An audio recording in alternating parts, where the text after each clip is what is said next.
இங்கே வருகை வந்திருக்கின்ற அனைத்து சித்த வித்தியாசிகளுக்கும் அன்போடு ஆத்மநமஸ்காரத்தை தெரிவித்துக் கொள்கின்றேன்.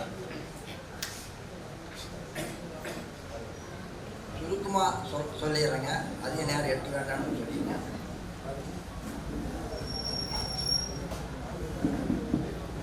சொக்கலிங்கம் ஐயா ஒரு நல்ல ஏற்பாடு பண்ணியிருக்காரு.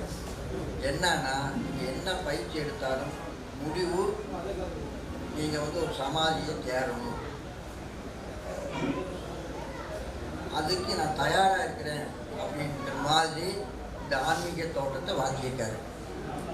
அவருக்கு முதல்ல ஒரு நமஸ்காரம் சொல்லிக்கிறேங்க.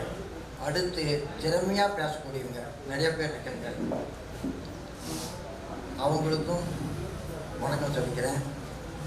இப்போ ஒரு சின்ன விஷயத்தை மட்டும் சொல்லிவிட்டு நான் விடையை வாங்கிக்கிறேன். தாவோயா பேசுனதே தான் நான் பேசுகிறேன், கொஞ்சம் பேசுகிறேங்க. நாம் சித்த வித்தை எடுக்கிறதுக்கு முன்னாடி நாம் மனதாலும் வாக்காலும் கர்மாவாலும் சத்திய விரோதமாக யாதொன்றும் செய்ய மாட்டோம்.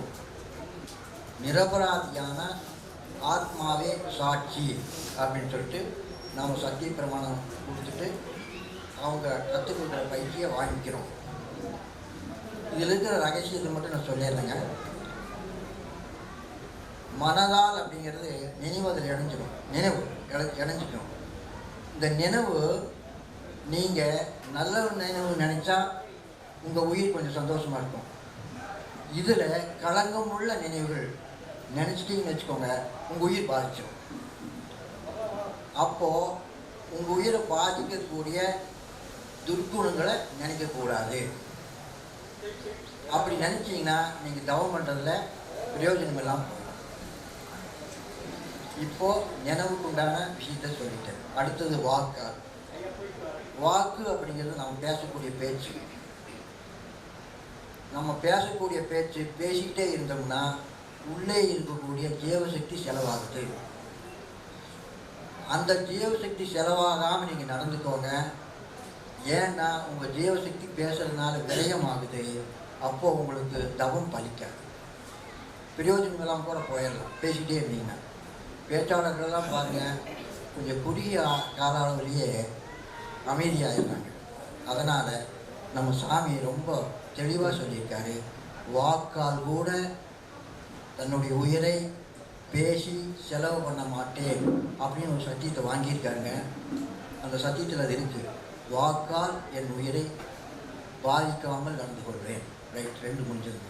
3வது கர்மாவால்